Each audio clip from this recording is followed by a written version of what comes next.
ಎಲ್ಲರಿಗೂ ನಮಸ್ತೆ. Welcome to Vikalpa global solutions. ನಾವು ಮಾಡಿರುವಂಥ ಫಾರ್ಮಸಿ ಮ್ಯಾನೇಜ್ಮೆಂಟ್ ಸಾಫ್ಟ್ವೇರ್, ಅದರ ಮೆಡಿಕಲ್ ಶಾಪ್ ಬಿಲ್ಲಿಂಗ್ ಸಾಫ್ಟ್ವೇರ್ ಬಗ್ಗೆ ನಿಮ್ಗೆ ತಿಳಿಸ್ಕೊಡೋಕ್ಕೆ ಈ ವಿಡಿಯೋ ಮಾಡ್ತಾ ಇದ್ದೀವಿ.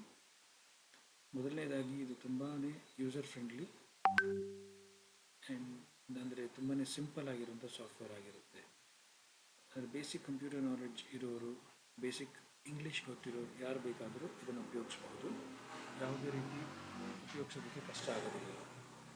ಈ ಸಾಫ್ಟ್ವೇರ್ ಮೂಲಕ ಸ್ಟಾಕ್ ಮ್ಯಾನೇಜ್ ಮಾಡ್ಬೋದು, daily billing customer daily billing ಮಾಡಬಹುದು, ಮತ್ತು ಕಸ್ಟಮರ್ ಬಿಲ್ಲಿಂಗ್ ಸರ್ಚ್ ಮಾಡ್ಬೋದು. ಅದೇ ಕಸ್ಟಮರ್ಸ್ ಮುಂಚೆ ಏನು ಮೆಡಿಸಿನ್ ತೊಗೊಂಡಿದ್ರು ಅಂದರೆ ಅವ್ರ ನೇಮು ಮತ್ತು ಅವ್ರ ಮೊಬೈಲ್ ನಂಬರ್ ಸೇವ್ ಮಾಡಿಕೊಂಡ್ರೆ ಅದ್ರ ಮೂಲಕ ಚೆಕ್ ಮಾಡ್ಬೋದು.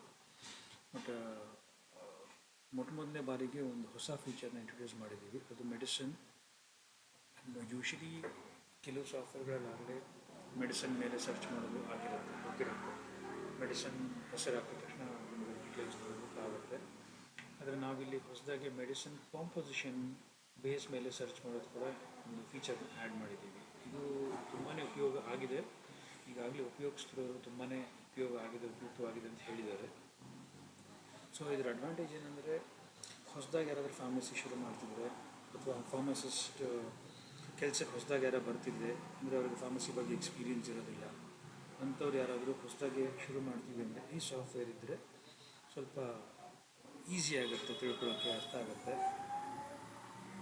ಸುಮಾರು 2 ಲಕ್ಷಕ್ಕೂ ಹೆಚ್ಚು ಮೆಡಿಸಿನ್ಸ್ನ ಈ ಡೇಟಾಬೇಸ್ನಲ್ಲಿ ಆಗಲೇ ಫೀಡ್ ಮಾಡಿರೋದ್ರಿಂದ ಸರ್ಚ್ ತುಂಬಾ ಈಸಿ ಆಗುತ್ತೆ. ಸಾಫ್ಟ್ವೇರ್ ಡೆಮೋ ಕೊಡೋಕ್ಕೆ ಶುರು ಮಾಡಿ ಅದರ ಹೋಗ್ತಾ ಪ್ರತಿ ಪೇಜಲ್ಲಿ ನ್ಯಾವಿಗೇಟ್ ಮಾಡ್ತಾ ನಿಮಗೆ ಅದರದ್ದು ಯೂಸಸ್ ಅಡ್ವಾಂಟೇಜಸ್ ಏನಿದೆ ಅಂತ ತಿಳಿಸ್ಕೊಡ್ತಾ ಹೋಗ್ತೀನಿ. ಸೊ ಮೊದಲನೇದಾಗಿ ನೀವು ನೋಡ್ತಿರೋ ಸ್ಕ್ರೀನ್ ಬಂದು ಲಾಗಿನ್ ID ಪಾಸ್ವರ್ಡ್ ಬಂದು ನಾವು ಇನಿಷಿಯಲಾಗಿ ಕ್ರಿಯೇಟ್ ಮಾಡಿ ಕೊಡ್ತೀವಿ. ಅದಾದ ನಂತರ ನೀವು ಮ್ಯಾನೇಜ್ ಮಾಡ್ಬೋದು, ಪಾಸ್ವರ್ಡ್ ಚೇಂಜ್ ಮಾಡ್ಬೋದು, ಅದೆಲ್ಲ ಮಾಡ್ಬೋದು. ಸೊ ಇದರಲ್ಲಿ 2 ಥರ ಲಾಗಿನ್ ಫೀಚರ್ ಇಂಟ್ರೊಡ್ಯೂಸ್ ಮಾಡ್ತಿದ್ದೀವಿ. ಒಂದು OTP ಲಾಗಿನ್, ಅಂದರೆ ನಿಮ್ಮ ಇಮೇಲ್ ID ಕೊಟ್ಟರೆ ಇಮೇಲ್ ಐಡಿಗೆ ನೀವು ಇಮೇಲ್ ಐಡಿನ ಯೂಸರ್ ನೇಮ್ ಅಂತ ಫೀಡ್ ಮಾಡಿದಾಗ ಮೇಲ್ ಐಡಿಗೆ ನಿಮಗೆ ಒಂದು OTP ಬರುತ್ತೆ. ಆ OTPನ ಎಂಟ್ರ್ ಮಾಡಿ ಲಾಗಿನ್ ಮಾಡ್ಬೋದು. ಇಲ್ಲ ಜನರಲ್ಲಾಗಿ ಎಲ್ಲರೂ ಯೂಸ್ ಮಾಡೋ ಥರ ಒಂದು ಯೂಸರ್ ID ಪಾಸ್ವರ್ಡ್, ಇಲ್ಲಿ ನೋಡಿ ಡೆಮೋ ಯೂಸರ್ ID ಬೇಕಾಗಿರುವಂಥ ಪಾಸ್ವರ್ಡ್ ಕ್ರಿಯೇಟ್ ಮಾಡಿ ಕೊಡ್ತೀವಿ. So user name password enter ಮಾಡಿ ಕೂಡ ನೀವು ಲಾಗಿನ್ ಮಾಡ್ಬೋದು.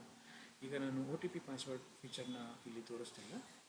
ಡೈರೆಕ್ಟಾಗಿ ನಿಮಗೆ ಅಡ್ಮಿನ್ ನಾವು ಅಡ್ಮಿನ್ ಆಗಿ ಕ್ರಿಯೇಟ್ ಮಾಡಿರುವಂಥ ಯೂಸರ್ ನೇಮ್ ಪಾಸ್ವರ್ಡ್ನಲ್ಲಿ ಹೇಗೆ ಲಾಗಿನ್ ಮಾಡೋದನ್ನು ತೋರಿಸ್ತೀನಿ. ಸೊ ಇಲ್ಲಿ ಯೂಸರ್ ನೇಮ್ ಮತ್ತು ಪಾಸ್ವರ್ಡ್ ಎಂಟರ್ ಆಗಿದೆ. ಈಗ ನಾನು ಲಾಗಿನ್ ಅಂತ ಕ್ಲಿಕ್ ಮಾಡ್ತೀನಿ. ಲಾಗಿನ್ ಅಂತ ಕ್ಲಿಕ್ ಮಾಡಿದ ತಕ್ಷಣ ನಿಮಗೆ ಲೆಫ್ಟಲ್ಲಿ ನಿಮಗೆ ಈ ಸ್ಕ್ರೀನ್ ಲಾಗಿನ್ ವ್ಯೂ ಮಾಡ್ತಾರೆ. ಸೊ ಯೂಶಲಿ ಅದು search by medicines by name ಅನ್ನೋ ಪೇಜ್ಗೆ ಲ್ಯಾಂಡ್ ಆಗುತ್ತೆ. ಸೊ ಲೆಫ್ಟಲ್ಲಿ ನಿಮಗೆ ನ್ಯಾವಿಗೇಷನ್ ಪೇನ್ ಇರುತ್ತೆ. ಏನೇನು ಎಲ್ಲೆಲ್ಲಿ ನ್ಯಾವಿಗೇಟ್ ಮಾಡಬೇಕಂತಿದ್ದೀರ ವೇರಿಯಸ್ ಸ್ಕ್ರೀನ್ಸ್ದು ಲಿಂಕ್. ಸೊ ರೈಟಲ್ಲಿ ಈ ವೈಟ್ ಪೋರ್ಷನ್ ನೀವೇನು ನೋಡ್ತಿದ್ದೀರ, ಇದು ನಿಮಗೆ ಪ್ರತಿಯೊಂದು ಬಿಲ್ಲಿಂಗ್ ಆಗ್ಬೋದು, ಸರ್ಚ್ ಆಗ್ಬೋದು, ನಮಗೆ ನಿಮ್ಮ ಇಂಟ್ರಾಕ್ಷನ್ಸ್ಗೆ ಫಿಟ್ ಮಾಡಿರುವಂಥ ಸ್ಕ್ರೀನ್, ಇದು ವೈಟ್ ಸ್ಕ್ರೀನು. ಸೊ ಇಲ್ಲಿ ಮೊದಲನೇದಾಗಿ ನಾನು ಡ್ಯಾಶ್ ಬೋರ್ಡ್ ಕೊಡ್ತೀನಿ. ಇಲ್ಲಿ ಡ್ಯಾಶ್ ಬೋರ್ಡ್ ಒಂದು ಇನ್ನೂ ಕಸ್ಟಮೈಸ್ ಡೆಮೋ ಸ್ಕ್ರೀನ್ ಆಗಿರೋದ್ರಿಂದ ಇನ್ನೂ ಕಸ್ಟಮೈಸ್ ಮಾಡಿಲ್ಲ. ಸೊ ಯೂಸರ್ ಸ್ಪೆಸಿಫಿಕ್ ರಿಕ್ವೈರ್ಮೆಂಟ್ ಏನಿದೆ ಅದರ ತಕ್ಕನಾಗಿ ಕಸ್ಟಮೈಸೇಷನ್ ಮಾಡಿಕೊಡ್ತೀವಿ. ಸೊ ಇಲ್ಲಿ ನಾವು ಸದ್ಯಕ್ಕೆ ಇಂಟ್ರೊಡ್ಯೂಸ್ ಮಾಡಿರೋದೇನೆಂದರೆ, ಮೇಲ್ಗಡೆ ನಿಮಗೆ ಇಲ್ಲಿ ನಿಮ್ಮ ಡೈಲಿ ಸೇಲ್ಸ್ ಆಗ್ಬೋದು, ಡೈಲಿ ಕಸ್ಟಮರ್ಸ್ ಆಗ್ಬೋದು, ಇನ್ವರ್ಡ್ ಸ್ಟಾಕ್ ಪರ್ಚೇಸ್ ಆಗ್ಬೋದು, ಇನ್ವರ್ಡ್ ಬಿಲ್ಲಿಂಗ್ ಆಗ್ಬೋದು, ಅಥವಾ ಕಸ್ಟಮರ್ ಬಿಲ್ಲಿಂಗ್, ಡೈಲಿ ಬಿಲ್ಲಿಂಗ್ ಆಗ್ಬೋದು. ಸೊ ನಿಮ್ಗೆ ಏನು ಬೇಕು ಅಲ್ಲಿ ಅದು ನಿಮಗೆ ಮೇಲ್ಗಡೆ ಟಾಪ್ ವ್ಯೂನಲ್ಲಿ ಬರುತ್ತೆ. ಸೊ ಡೆಮೋ ಆಗಿರೋದ್ರಿಂದ ಇಲ್ಲೇನು ಇನ್ಪುಟ್ ಮಾಡಿಲ್ಲ ಸದ್ಯಕ್ಕೆ, ಡೆಮೋ ಸ್ಕ್ರೀನ್ ಹಾಗೆ ಇದೆ. ನೆಕ್ಸ್ಟ್ ಬಂದು ಎಕ್ಸ್ಪೈರಿ ಲಿಸ್ಟು. ಈಗ ನಿಮ್ಮ ಸಿಸ್ಟಮಲ್ಲಿ ಏನು ಎಂಟ್ರಿ ಆಗಿದೆ ಅದು ಕೆಲವೊಮ್ಮೆ ಏನಾಗುತ್ತೆ, ನಾವು ಸಿಸ್ಟಮ್ ಐಟಮ್ ಸೇಲ್ ಮಾಡಿರ್ತೀವಿ ಬಟ್ ಬಿಲ್ಲಿಂಗ್ ಆಗಿರೋದಿಲ್ಲ, ಬಿಲ್ ಮಾಡಿರೋದಿಲ್ಲ. ಸೊ ಆ ಥರ ಏನಾದರೂ ಐಟಮ್ಸ್ ಆಗಿರ್ಬೋದು, ಇಲ್ಲ ತರಿಸಿ ಹಳೆ ಸ್ಟಾಕ್ ಆಗಿ ಬಿಲ್ಲಿಂಗೇ ಆಗದೇ ಇರ್ಬೋದು. ಅದು ನಿಮಗೆ ಎಕ್ಸ್ಪೈರಿ ಲಿಸ್ಟಲ್ಲಿ ನಿಮಗೆ ತೋರಿಸುತ್ತೆ. Medicine name, batch number, expiry date, ಮತ್ತು ಸ್ಟಾಕ್ ಎಷ್ಟಿದೆ, ಸೇಲ್ ಆಗಿರೋದು ಎಷ್ಟು ಟೋಟಲ್ ಇದರಲ್ಲಿ, ಆ್ಯಂಡ್ ಎಷ್ಟು ದಿನ ಎಕ್ಸ್ಪೈರಿ ಆಗಿ ಎಷ್ಟು ದಿನ. ಮೈನಸ್ ಅಂತ ನೆಗೆಟಿವ್ ಸೈನ್ ಏನಾದರೂ ನಿಮಗೆ ತೋರಿಸಿದ್ರೆ ಅದು ಅರ್ಥ ಮಾಡ್ಕೊಳ್ಳಿ ಎಕ್ಸ್ಪೈರಿ ಆಗಲೇ ಆಗೋಗಿದೆ ಅಂತ.